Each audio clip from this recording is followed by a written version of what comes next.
అమ్మ నమస్తే. నమస్తే అమ్మా. అమ్మ సాధారణంగా మంత్రం జపిస్తే మంచి ఫలితాలు ఉంటాయని చెప్తూ ఉంటారు. అవునమ్మా. కానీ మరి అందరూ మంత్రాలను జపించలేకపోతారు. కొంతమంది మాత్రమే ఉచ్చారణ కానీ లేకపోతే ఆ జపించే విధానం కానీ తెలుసుంటుంది. అవునమ్మా. ఎలాంటి ఫలితాలు ఉంటాయమ్మా? అంటే ప్రతి ఒక్కరూ నేర్చుకోవాల్సిన అవసరం ఉందా? అమ్మా, మంత్రాలు అన్నవి అందరికీ, సామాన్యమైనటువంటి జీవులందరికీ కూడా పెద్దగా ఎవరి చేత ఉపదేశం పొందాల్సిన అవసరం లేకుండా ఏదన్నా తలుచుకోదలుచుకుంటే ఇవ్వబడినటువంటి మంత్రాలు ఉన్నాయమ్మా. తారక మంత్రం అంటారు, రామ మంత్రం. దానికి ఎవరైనా చక్కగా ఉచ్చరించవచ్చు. కారణం ఏమిటి? అందులో ఉచ్చరించడానికి కష్టమేం లేదు. ఈ స్వరపేటిక ఉన్నటువంటి ప్రతి వాళ్ళు ఉచ్చరించగలిగినటువంటి ధ్వని రా. అందుకే మిగిలిన అక్షరాలన్నిటిని అకారం, ఇకారం, మకారం, టకారం అంటారు, కానీ రాని మాత్రం రకారం అనరు, రేఫ అంటారు. దానంతట అది ఈ స్వరపేటిక స్పందిస్తే వచ్చేటటువంటి మౌలికమైనటువంటి ధ్వని అది. అంచేత రా ఉంది. మా నోరు మూస్తే వచ్చే మా శబ్దం అదే. ఇది ఇంత ఉచ్చరించడానికి చాలా తేలిగ్గా ఉండేదే కాక చాలా గొప్ప గొప్ప గొప్ప పరమార్థమైనటువంటి అర్థాలన్నీ కలిగి ఉన్నటువంటిది. ఇంకా నేను దాని అర్థం చెప్పడం మొదలు పెడితే 2-3 గంటలు పడుతుంది. అంతటి విశేషం ఉందని మాత్రం చెప్తున్నా. అటువంటి మంత్రాన్ని నిరంతరం జపించుకోవచ్చు, తప్పేం లేదు. లేదు అంటే నమశివాయ, మళ్ళీ అందులో దానికి ఓం లాంటివి ఏం చేయడానికి లేదు. ఉట్టిగా పంచాక్షరి 5 అక్షరాలే. ఓం చేరిస్తే మళ్ళీ మీకు ఎక్కువ అవలా? అవునమ్మా. అయిపోయిందా లేదా? ఇది కూడా పంచభూతాలకి, పంచతత్వాలకి, ఇంకా చాలా వాటికి సంకేతంగా ఉండేటటువంటిది అద్భుతమైనటువంటి మంత్రం. ఓకే. ఈ 2 మాత్రం అందరూ ఎప్పుడైనా అమ్మా. శ్రీరామ అలానే శివాయ. శ్రీ లేకపోయినా రామ అన్నా చాలు, ఉట్టిగా రామ అన్నా చాలు. శ్రీ చేర్చినా తప్పు లేదు. ఒకవేళ శ్రీ ఉచ్చరించలేకపోవచ్చు కొంతమంది, అసలు ఉచ్చరించలేరు కొంతమంది. అంటే శ్రీ అంటూ ఉంటారు, సాని షాగా పలుకుతారు కదా. అవునవును. శ్రీ అనకపోతారు. అంతే రామ సమస్య లేదు. శివాయ అన్న దాంట్లో శివాయ అన్నప్పుడు చచ్చినట్టు శివాయ అంటే తప్ప, లేకపోతే కుంటిసా అనే అవకాశమే ఉండదు. శివాయ అని చక్కగా అంటారు. ఎంత దయమ్మ మన పెద్దలకి మన మీద. అందరూ చాలా తేలికగా ఉచ్చరించగలిగిన మంత్రాలు ఇచ్చారు. ఇంకా అంతకన్నా పెద్దవైతే ఉచ్చారణలో తేడా వస్తుంది. అసలు ఉచ్చారణ అంటారు చాలా మంది. ఉచ్చారణ తప్పు, ఉచ్చారణే అనాలి. అక్కడ ఒత్తు లేదు, చాకి ఒత్తు లేదు. అక్కర్లేని చోట ఒత్తులు పెడతాం, కావాల్సిన చోట ఒత్తులు పెట్టాం. ఉదాహరణకి ప్రొనౌన్సియేషన్ అంటాం, నౌన్ పలికి. అసలు ప్రొనౌన్సియేషన్ తప్పు, ప్రొనౌన్సియేషన్ ఇంగ్లీష్లో కూడా. అసలు ఉచ్చారణకి సంబంధించిన 2 పదాలనే సరిగ్గా ఉచ్చరించాం మనం, అటు ఇంగ్లీష్ కానీ ఇటు తెలుగు కానీ. ఇట్లాంటిది మంత్రాలు తప్పు చదివితే ఎంత ప్రమాదం ఉంటుంది. అందువల్ల ఎవరైనా ఆ మంత్రాన్ని స్పష్టంగా అక్షర దోషాలు లేకుండా, అక్షరమే కాదమ్మా, దీర్ఘము, హ్రస్వము, ఎక్కడ ఉదాత్త అనుదాత్త స్వరితాలు అంటే ఎక్కడ పెంచాలి స్థాయి, ఎక్కడ సమంగా ఉండాలి, ఎక్కడ కిందకు ఉండాలి, వీటన్నిటిని చూసుకుని మరి ఎక్కడ విడదీయాలి, ఎక్కడ కలపాలి, ఇవన్నీ చూసుకుని స్పష్టంగా ఉచ్చరించి మంత్రాన్ని సిద్ధి పొందినటువంటి వారి దగ్గర ఉపదేశం తీసుకుని అంత స్పష్టంగా ఉచ్చరిస్తే ఫలితం ఉంటుంది. పుస్తకాల్లో చదివి ఎక్కడో విని స్క్రీన్ మీద చూసి చేస్తే అంత సరిగా ఎక్కడుంటుంది. ఉదాహరణకి చెప్తాను నేను. ఫలితం అంటారు అందరూ. ఫలితమా?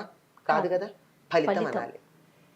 మరి ఫలితం అని పలికి నాకు ఫలితం ఏమంటే దేవుడు ఇస్తాడా? ఇవ్వడు. అంటే అయ్యో దేవుడికి జాలి లేదా అంటే, జాలి ఉన్నది కనుకే నువ్వు ఫలితం అనకుండా రామ అంశాలు ఇస్తానంటున్నాడు. ఎందుకు? కష్టమైన కష్టమైన పనులకు వెళ్ళడం దేనికి? ఆ పనులు కష్టమైన పనులు, వాటి దగ్గరికి ఎందుకు ఎడుతున్నావు? తేలిగ్గా మాట్లాడండి. ఎవరితోనో పోటీ, వాళ్ళు చేశారు నే చేయాలి, వీళ్ళు చేశారు నే చేయాలన్న తాపత్రయం తప్ప ఇంత తేలికైన ఉండగా ఎందుకు వెళ్ళినట్టు? అందువల్ల అంత స్పష్టంగా ఫలితం అనడమే అలవాటయ్యి ఫలితం అనకుండా, ష అనకుండా, స అనకుండా, శ పలకగలిగితే చాలా వాటి జోలికి వెళ్ళట్లా నేను.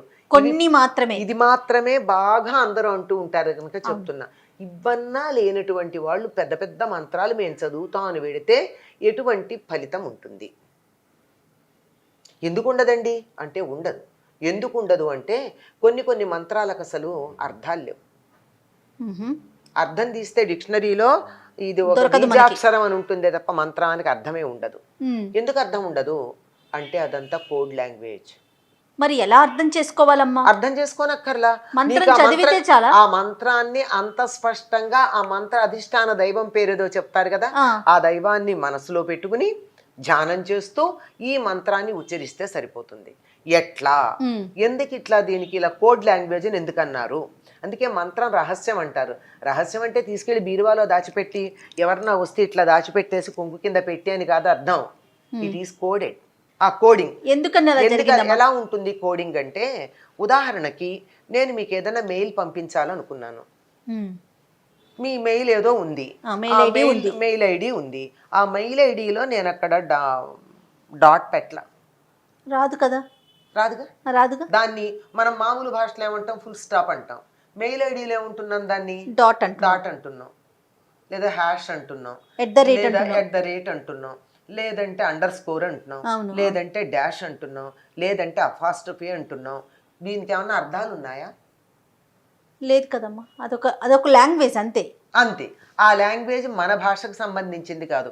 అది కంప్యూటర్ మాత్రమే డీకోడ్ చేయగలదు. అవునా? కరెక్టేనమ్మా. అవునా? నాకు దాని డీకోడింగ్ నాకు సంబంధం లేదు. నాకు నీకు మెయిల్ కావాలి అంటే నీ మెయిల్ ఐడి నేను తీసుకుంటే చాలు. నేను అది కొడితే దీనికి అర్థం ఉండొచ్చు, ఉండకపోవచ్చు. చాలామంది మెయిల్ ఐడీలు రకరకాలుగా పెట్టుకుంటే అసలు పేరు ఉచ్చరించడానికి కూడా రాదు. దేనికి అది విడివిడి అక్షరాలు నువ్వు పలకాలే తప్ప దాన్ని మొత్తం చదువుదామంటే ఎట్లా కుదురుతుంది? అవును, ఏమిటేమిటో పెడతారు. డబల్ టీలు, డబల్ ఎస్లు, డబల్ ఎల్లు పెడతారు. ఏమొస్తుంది? ఏం అర్థం? అది ఉచ్చరించలేం కదా, ఎట్లా వెళ్ళింది? అంటే ఉన్నది ఉన్నట్లుగా ఒక చిన్న యంత్రమే. దానికి సంబంధించినటువంటి నేను ఇక్కడి నుంచి అక్కడికి భావాన్ని ప్రసారం చేయాలంటే ఒక టెక్నికల్ గా ఒక కోడ్ లాంగ్వేజ్ వాడాం కదా. అవును. ఇక్కడి నుంచి ఎక్కడికి, ఇక్కడి నుంచి ఎక్కడికో పంపాలంటే ఎంత కోడ్ లాంగ్వేజ్ ఉండాలి?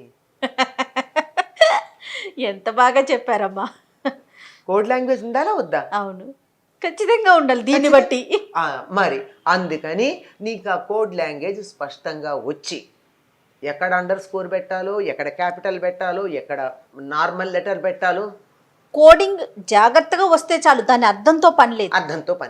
అర్థంతో ఎక్కడ పని వస్తుందంటే ఈ ఏ దేవత గురించి నువ్వు ఈ మంత్రం చేస్తున్నావో ఆ దేవతకి సంబంధించిన ముందు ఒక ధ్యానం ఏదో ఉంటుంది ప్రతి మంత్రానికి. ఆ మంత్రానికి ముందున్న ధ్యానంలో ఈ దేవత యొక్క లక్షణాలు ఉంటాయి. దానికి అర్థం తెలుసుకుని ఈ మంత్రం జపించేటప్పుడు ఆ దైవాన్ని తలుచుకుని మనసులో నిలబెట్టుకుని ఈ మంత్రం చేస్తే ఫలితం ఉంటుంది. ఓహో, నేను ఇన్ని చేశానండి ఫలితం లేదు అంటే నువ్వు ఉచ్చారణలో ఎక్కడ దోషం చేసావో. అలాంటప్పుడు మీరన్నట్లుగా చాలా సులువుగా మాట్లాడే విధంగా రామా కానీ శివ నమశివాయ కానీ ఇలాంటివి ఇంకా కొన్ని ఉన్నాయట అమ్మ. సేమ్ అంటే పెద్ద పెద్ద మంత్రాలకి వచ్చినంత ఫలితమే దీనికి కూడా ఉంటుందా? మరి అసలు అద్భుతమైన ఫలితం ఉంది, తప్పు చెప్పే కన్నా సందేహం లేనే లేదు. రామ మంత్రానికి ఉన్నంత ఫలితం మరి దేనికి లేదా. ఇందాక చెప్పాక దాని గురించి మాట్లాడాలంటే 2-3 గంటలు. అంత గొప్పది అది. శివుడు పార్వతికి ఉపదేశం చేసినటువంటి మంత్రం. ఆ మంత్రానికి తారక మంత్రం అని పేరు. తారకం అంటే తరింప చేసేది. ఈ సంసార సముద్రం నుంచి మనని దాటి మోక్షం ఇవ్వగలిగినటువంటిది. విష్ణు సహస్రనామం చదివినంత ఫలితం వచ్చేది. అబ్బా, కేన ఉపాయేన అని అడుగుతుంది పార్వతీదేవి. అందరూ సహస్రనామం చదవలేరు, ఏం చెయ్యాలి అంటే ఏమని చెప్తారు అప్పుడు? శ్రీరామ రామ రామేతి రమే రామే మనోరమే. మనోరమే అంటే శివుడికి భార్య, ఆయన మనసుకు సంతోషం కలిగించే ఓ పార్వతి అని చెప్తున్నాడు అనమాట ఆయన. సహస్రనామ తత్తుల్యం రామనామం అని చెప్పాడు. మరి అటువంటి ఒక్క మంత్రం ఇంత సులువుగా మన మీద దయతో, మన మీద అపారమైనటువంటి కరుణతో, ప్రేమతో మనకి ఇవన్నీ అందిస్తే కష్టమైన దాన్ని కడతారు ఏంటమ్మా? మీరు అన్నట్లుగా వేరే వాళ్ళు చేసేస్తున్నారు, నేను చేయలేకపోతున్నాను. రజోగుణం, తమో గుణం ఇవి బాగా వ్యాప్తి చెంది ఉన్నాయి. సాత్వికంగా ఉంటే చాలమ్మా. సాత్వికతని అలవాటు చేసుకోవాలమ్మా. మీరు అన్నట్లు మంత్రాల దగ్గర నుంచి, దేవుడి దగ్గర నుంచి, తినే ఆహారం దగ్గర నుంచి మరీ ముఖ్యంగా అక్కడి నుంచే వస్తుంది అంతా. ఇది soft, sweet, happy, light. Light అంటే 2 రకాలు, తేలిక, వెలుగు. ఎస్, అలా ఉండాలి. తప్పకుండా అమ్మా, తప్పకుండా. ఖచ్చితంగా ప్రతి ఒక్కరూ అనుసరించాలి, అవలంబించాలి కూడా. ఏదన్నా ఒక ప్రత్యేకమైన ఫలితం కోసం చాలా కష్టమైనటువంటి, క్లిష్టమైనటువంటిది, ఏ దేశం కోసమో, రాజ్యం కోసమో, ప్రపంచం కోసమో, లేదా ఇప్పుడు ఉన్నటువంటి పాండమిక్ పోవడానికో ఏదన్నా చేయాలంటే తత్సంబంధమైన ప్రత్యేకమైన ఉంటాయి. వాటిని బాగా తెలిసినటువంటి వాళ్ళ దగ్గర, గురువుల దగ్గర తెలుసుకోవాలి. అద్భుతం. నమస్తే అమ్మా. నమస్తే అమ్మ.